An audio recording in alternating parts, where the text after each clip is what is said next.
Earlier this week, the BCCI hit a jackpot. The IPL media rights was sold for an astronomical sum of 48,000 crore. Well, the billion-dollar baby is a billion-dollar teen now. And I have, at this hour, the father of the league with me, Lalit Modi, former IPL Commissioner. Thank you for joining me on the broadcast. Lalit, when IPL started in 2008, an established Mumbai-based author called it cricket on a word I can't say on national TV, starting with C, but you must have read that article. Now, yes, it becoming the second most lucrative sports property in the world. How would you describe the evolution? I mean, becoming lucrative is fine, which is always going to happen, but in terms of viewership, that is the most important thing. That is how we become lucrative. The viewership is now also probably the highest in the world per game, in terms of number of people watching and the eyeballs that are actually getting attracted to the game. I think it is, I've always maintained that, and everybody laughed at me when I said IPL is recession-proof. And it really is coming out to be true that it is really a recession-proof sport as far as India is concerned. And we have got newer and newer fan bases that are joining in. But we have to be careful going forward, because the younger age group are very discerning and they're mostly on digital. That's why you see the digital rights have gone up tremendously in price. But their experience has not been so good in India today as far as being able to watch it on a particular platform. The Jio platform that has it is not very user-friendly at the current moment. When you turn the phone around from horizontal to vertical position, it doesn't capture that, and that loses the faith in the fan, and they're really disappointed from when I talk to them about that. Lalit, IPL has been your passion project. The league was attacked for corruption, spot fixing, teams were even banned. Do you think that IPL has now been able to do a cleanup act? It has. It has really been able to do it, and it's moving up in the right direction. I think with the Gujarat Titans first season performing absolutely tremendously from scratch. I mean, that has shown that there is faith now in the game, and there is no fixing anymore, and that it has taken a new turn. And I've always maintained that Ahmedabad is always one of the key areas. We've been trying to get that into the system for a long time. I'm really glad that Ahmedabad is now and has performed outstandingly in the past series. And why would you say so, that Ahmedabad is key? Whenever we've always maintained from the day one, the Gujarat population has been very hungry for the game. When we had in season 2, no, sorry, season 3, not season 2, season 3, we split the Rajasthan Royal game between Gujarat and Jaipur. Right. We saw that the viewership at Ahmedabad had really taken a big hike in IPL, and the fans were really hungry out there. And also, secondly, you've got to understand today, as we sit here and watch the world landscape, the Narendra Modi Stadium that has been built in Ahmedabad is absolutely world class. It has shown the world that we can actually build world class properties. And this is the most disappointing thing for me right now. Sitting here 15 years and the IPL has launched to today. Right, please go on. 100,000 crores to the BCCI kitty in total. 58,000 in the last 8 years alone. 50% of that money remains with the BCCI. 50% is shared with the IPL franchises, as an example. What has BCCI done to upgrade the infrastructure? You look at Kotla. They should demolish Kotla. They should demolish most of the stadium and build fresh. You lose a season or two in hosting a game, no heavens are going to fall. But you can put world-class infrastructure in, air conditioning, good toilets, good hygienic eating places, good viewer experience, better seats. And that kind, getting in and out of the stadium, car parks, you can go underground, you can go build. But you need to put that money in to build world-class stadiums. What is the BCCI? 80% of the money that goes to the BCCI is passed out to the National Association, to the State Association. They should mandate this, and this is not what is happening. I mean, we did a report in 2010 by a global company that actually looked at the infrastructure of the BCCI, and I have sent you copies of the report. Please analyze them. Every stadium. I mean, they're disaster. Now, Lalit, when IPL was sold in season 1, matches went for 13.6 crore rupees. Today, each match has been sold for 118 crore rupees.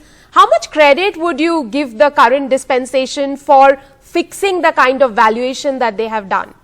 It is not them. It is the fan base that done it. I've always said every 3 or 4 years it will double. The price of IPL will continue to double. If you look at all my interviews from 2008, I said every 3 years you'll see the value of IPL double in terms of media rights. And it's gone up by 98% over the last cycle. From the last cycle to this cycle is 98%. And I'm telling you now, going forward in the next cycle, it'll double again. It's not the dispensation of the management. It is the star base. It is the fan base that dictates the pricing. Because if the fans are not there, nobody's going to pay for it. The broadcasters are not foolish enough to shell out this kind of money if they're not going to recover it. They may be in a loss in year 1 or so, but not going forward. So I think that it is the fan and only the fans that dictate the terms. IPL now has become the number 2 league in the world. How much time do you think it will now take to become the number 1, overtake NFL? It will definitely overtake NFL, and I've always said it will be number 1 sports league sooner than later. But it all depends on the innovation for the OTT platform, the digital rights. If we are able to get our act together on digital, you will see digital overtaking television in terms of viewership and in terms of revenue immediately. I think the digital rights will go 3 to 4 times that of television in the next cycle. And that is if we get our act together right. I mean, a lot of money has to be spent on technology, on the digital platform, a viewer experience, more cameras. There should be the feed has to change. There's no spider cam. You need to go with drone technology. Unless you put the drone technology in, you will not be artificial intelligence, another area that needs to be focused on. All of these new technologies will bring user experience to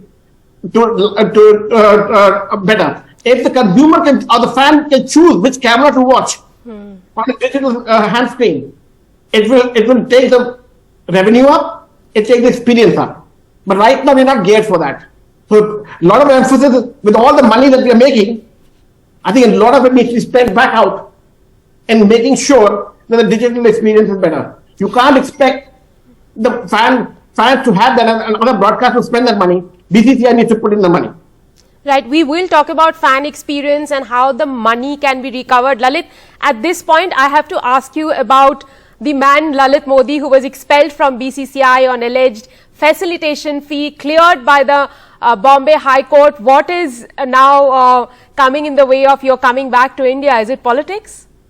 No politics. I know I'm very, very friendly with the government. I have no problem with that. I have no cases at all. I mean, I'm really happy that it's taken a long time for it to clear.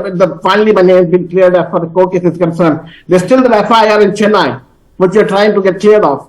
Once that clears up, I will be back in India. I don't want a lingering issue of any court saying that I have not. Even that case I have won, but they won't publish the judgment. Somebody's stopping the judgment in Chennai. I don't know who, but you should be able to guess who it is. The FIR report, I have a copy of the report, which cleared me also. But there's still that hanging sword in Chennai. And my lawyer, Mr. Salve, won't let me go until that is cleared. And so we are hoping that we will be filing that application to we're trying to see if we can get that to Supreme Court, but we're not getting any luck in the High Court. So we might see Lalit Modi back in India very soon? I'm hoping. I miss India very much and I'm looking forward to that. Okay, now let's talk a little bit about the IPL numbers. 48,000 crore, crazy numbers. Give us the breakup, Lalit. How can IPL earn back as much as in the TV and the digital platforms earn as much? No, IPL has already earned that money. How can the broadcasters, the media rights owners? Yeah, that's why I said, the digital rights are an investment this year. They're an investment for the digital companies to create the right. If they create the user experience that I'm talking about, artificial intelligence, number of cameras, the viewer can choose what he or she wants. It will help them recover. The people today, the younger population today are very, very discerning. They don't want to watch the full game. They want to watch part of the game. They want to watch stories. They want to see funny things. They want to see incidents that take place. They want to pay for that. They don't mind paying for that. And in terms of numbers, this is called the Generation Z, as I would call it. In the US, we have 68 million Z generation people. That accounts for probably 80% of the digital rights in the US for any product. In India, you'll be surprised to know we have 256 million of these Generation Z people. They are the future of the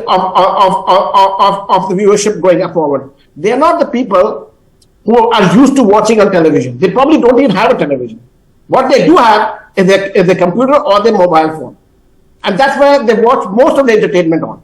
Unless that experience is greater, that is where lies the fruit going forward. Television will continue to grow because it's the number of eyeballs. The per 10-second rate will increase dramatically, and it will double over last year. And I don't see that as a problem because it's prime time viewership, and prime time always dictates and always goes up, and cricket always delivers the viewership. You know, I had heard some reports this year that the ratings were down over COVID. But over COVID. Now, when you were COVID time, you will understand it was an extraordinary time. Everybody was sitting at home and doing nothing. So IPL was like a boon to them for entertainment and everything else going forward. But non-COVID time, when people have other jobs to do, that's what I said. People don't have the luxury of sitting today and watching the whole game because the younger population is always mobile, on the move, and they need to have that experience on the phone. And that has not been captured in the viewership data that has been projected out. If we capture the data of the past year even, I think the viewership is already higher. Lalit, the digital rights went for 23,758 crore rupees. That is probably 7.8 times it went for in the past. Do you think that this money can be recovered through subscription and advertising? Not in the first year or two, but it will definitely be there. I've been only talking about that. The digital rights of the future. The future of television globally in any product is digital right, OTT, what we call. That is where the future lies, and that is where younger population, the Generation Z is, and the 256 million core, hardcore people who can afford to pay for the rights, who can afford to pay to watch. But will they do that? It depends on the platform. That is, and I think Jio is a very strong platform. They have good muscle power in terms of subscribers. Also, it has the big war chest of money available to it to be able to do that. So I think it's the right company. I've been always wanting to see Mr. Ambani get into this, and I think this will be a major area of going forward, of their revenues going forward. If you look at 2009, 2010 actually, when I went for the IPL fun feed with Google, I went to YouTube and I started the IPL fun feed with them. They had no idea what we were talking about.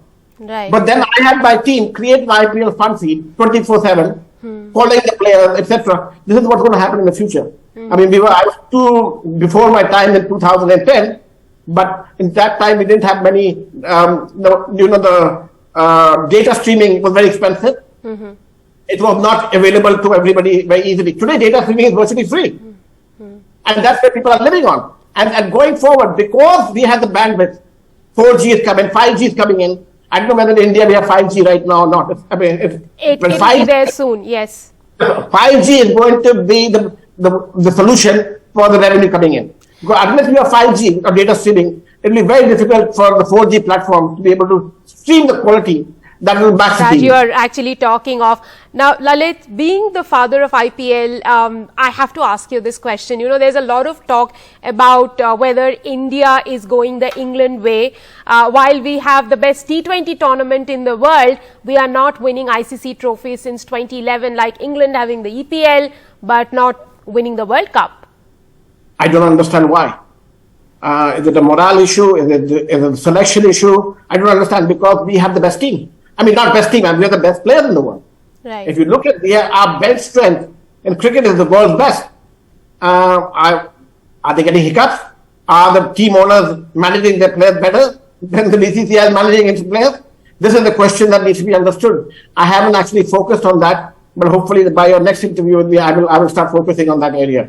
Also, you know, there is a talk of there being a 2.5 month dedicated window. Would that not be an overkill? Already there's a fatigue that sets in every year. We've seen in the middle of the IPL season. 2.5 months I don't think there'll be a fatigue, because you have the number of teams going up.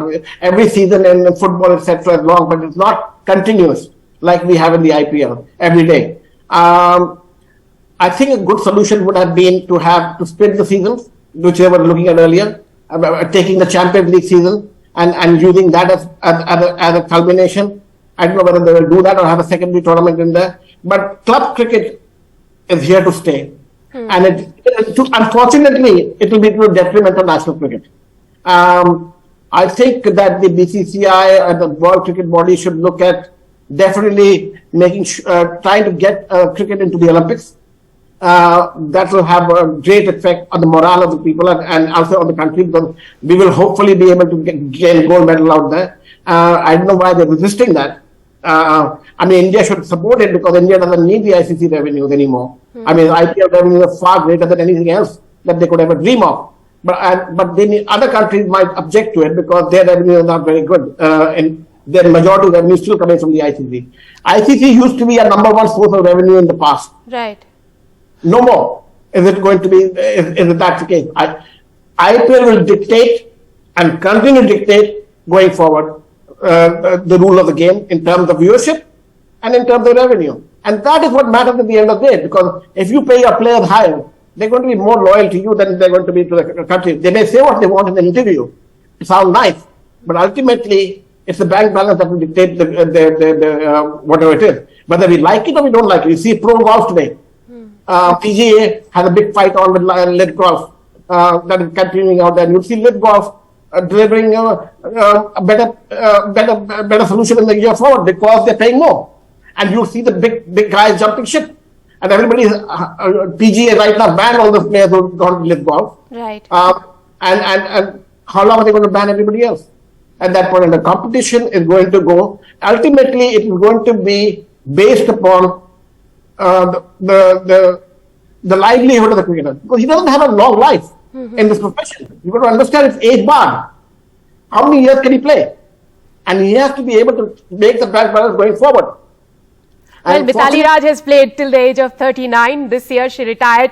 You know, interesting that you spoke about cricket in the Olympic Games. This year, cricket is getting into the Commonwealth Games. The women's team is going to be there. Would you say that's a good first step? Amazing step. And I think that's great. It will be a big boost to the women's game. And I'm really glad. And I think that we've seen I didn't see much of IPL women's game this year. But I think one of the biggest things they should do is make it mandatory for an IPL franchise to have a women's team.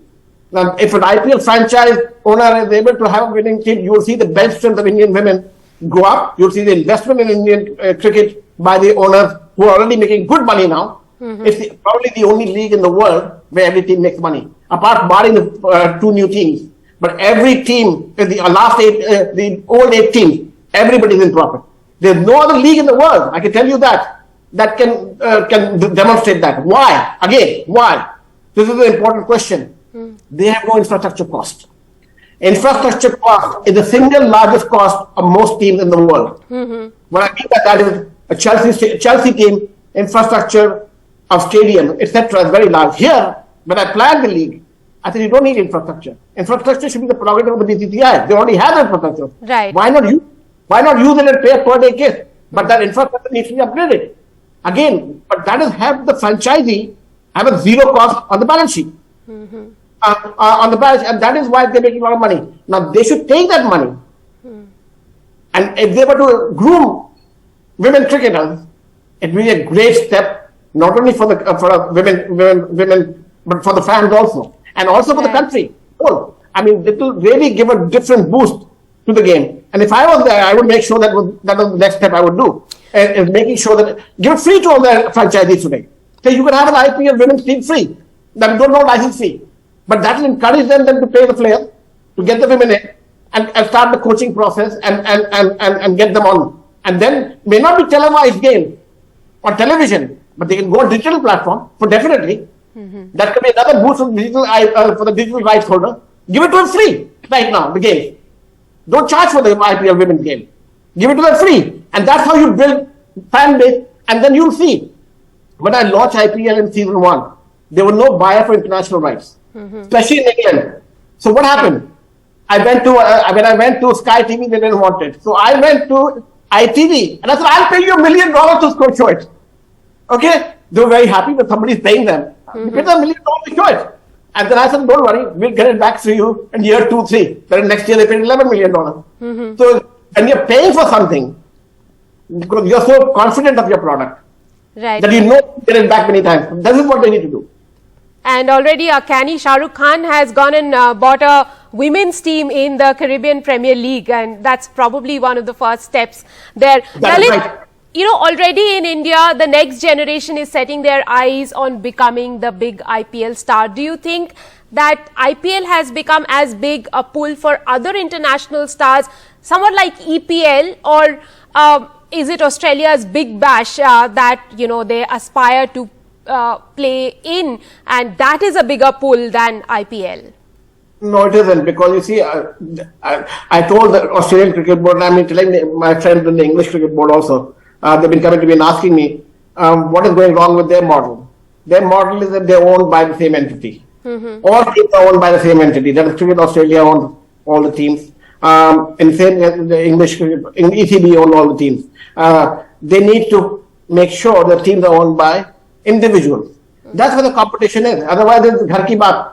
You take from you sit in a boardroom and everybody decides what to do with each other. That is not going to build fan base. When you have competitive owners who are different from everyone, who have their own egos, they are out there going out and making sure they capture the fan base. They do their own marketing. They do everything else to bring viewers to the stadium. Again, it will be very difficult to be able to chase India and catch up to India. Okay, these tournaments will go, but there will be no comparison. It's like the total revenue is equal to a one day of IPL, 118 crores a game. I mean, that's what the total revenue of Big Bash would be. There's a big concern whether Test cricket will survive the global T20 onslaught. Few other leagues are waiting to be launched, and ICC will release its FTP for the next cycle in July. Tell us, what are the biggest challenges in front of ICC right now? It is a very big challenge, but I think Test cricket is a very important part of cricket. I've always been maintaining, and I said that in my conference, even when I presented to Lords in 2009, I said you need to change Test cricket from a day game to a day-night game. You need to bring it. You need to bring it in the evening. Why? Because people are going to offices. They don't and working, and youngsters are not interested in a 5-day game sitting in the stadium. But if you made it in the evening, you started at 4 o'clock start until 10 o'clock at night under lights, you will see a lot of people being able to go to the stadium after 5 o'clock office hours. And again, unless you make the user experience in the stadium more family oriented, more fun oriented, there needs to be right drinks and food and entertainment and more important, hygienic toilets, etc. Nobody's going to leave their home to go and watch it. True. Unless you are able to do that, you're not going to survive. I think the worst hit will be it'll be the 15-over game, 1-day cricket. I think that will over time phase out. I think it'll be 2020 and Test cricket. That is going to be the. That's an important prediction that you're making. 2020 and Test cricket, that will remain ultimately. Lalit, I have to ask you, you know, there was, you know, about the spot fixing scandal in IPL. You have said that cricket has been cleaned. There was a Lodha reforms that was done. The reforms came in place in 2018. Do you think Indian cricket has changed? I think it's changed. I'm looking at it from a broader picture. You got to understand, to do fixing also, you need to be in the system for a long time and do it. I'm taking the example of Gujarat Titans as an example. They got into the fray 1 month before the IPL started. They went on to win from day one. Okay? That means everybody who tried to fix the game couldn't fix it. And so I think that, fixing has been very rife in the past. And you can see that in the results oriented. But I think this year has surpassed this. And I won't name any teams that have done badly or not done badly and who are fixing in the past. But I think today it shows that the system has been cleaned. I think the police has also acted very firmly. But I'm a little shocked to hear that the ICC anti-corruption unit is not that active in India. Is that true? I'm told that BCCI doesn't have that anymore on contract. No, I think they are also serious about cracking down on forces that, you know, cause corruption in the IPL. That I'm most sure that BCCI is very, very serious about. My question was to you, I'm not very clear. Is the ICC anti-corruption unit still part of the IPL or not? No, ICC, That's and my thought. they have their own people who are doing the anti-corruption. And again, that is vested interest. I don't understand why an international body like the ICC, the International Corruption Unit, should not be there. That's being foolish. If you have to pay a little bit extra, why not? I really don't understand that. And secondly, for the first time, I've noticed also that Indian empires, the two Indian empires on field, we never had that in the past in IPL when I did it. And there was a reason for that. Because we wanted to make sure that that we are totally corruption free. This is a very important issue. And it will come to haunt us in the future, I'm going to tell you right now. We have done away with ICC, the Anti-Corruption Unit. We have done away with international empires coming from the ICC. Why? Why do we have to keep that? You fired ING. Why? To save a few dollars? Look at your bank balance, guys. Look at the bank balance. Why are you cutting back?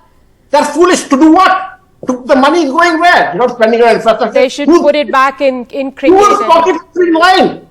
Have I want to know whose pocket is being better lined. integrity setups. Now, if you want to see whose pocket is lying, don't look at the BCCI accounts. Go to the State Association accounts. Look at those. Scrutinize those. That is where the cat will come. You'll find nobody where the mice and the cat are. This is where the problem lies. There is no audit of the State Association. We're getting hundreds of crores of rupees a year. Where is the money going? And the onus is now on them to build infrastructure and make the fan experience better for the IPL. Lalit, please go ahead. Please go ahead. I'm saying really, I'm not seeing any of that right now from the State Association side. Only state that has performed is Gujarat. Gujarat State International Stadium is well. I mean, even Punjab. Mr. Bindra came to see me. I was at my daughter's wedding in Venice last month, and I had Mr. Bindra there. It was a very emotional day for me to see him there, and Mrs. Bindra there. And even Punjab, it needs to upgrade the stadium, which is the best stadium. They're all looking at that, which is very. But unless there is a mandate of the BCCI at the central level saying they're going to audit you, they're going to make sure, and it's the media that needs to go out there and film those stadiums, look at the toilets, look at the infrastructure, put it on national TV, make an outcry from the fan base, then only you see some changes. Otherwise, you're not going to see any changes. It's all dusted under the shed based upon this hype. Oh, BCCI making so much money. Guys, I made you that money. I launched this session free. What have you done to improve the game? Okay, let me ask you one last question. There have always been talks of Indian cricket being called a cozy boys club. If you were to describe it today, how would you describe it? I was hoping that it would change. It hasn't changed. The Supreme Court had passed a rule of 9 years. I think they're finding ways and excuses to overcome that, to shove that. It's still a boys club, a cozy boys club. And this cozy boys club is not answering to, they think they made too much money, but guys, they don't understand who made it for them. I'm happy about it. I'm very happy with going there. Do something with it. Do something with it. You can do it. You have the resources to do it, which you didn't have earlier. Do you have the will to do it? Do you have the will to do it? That's the key issue. And unless we get on their backs, they'll all say, oh, he's just saying it off. I'm saying it off because I created it. You do show me something what you created. Right. Well, we'll have to get back to that Virat Kohli word, intent. Lalit, thank you very much for joining us on the broadcast, and hope to see you back in India very, very soon. Thank you, Dika, for having me. Always a joy. Thank you.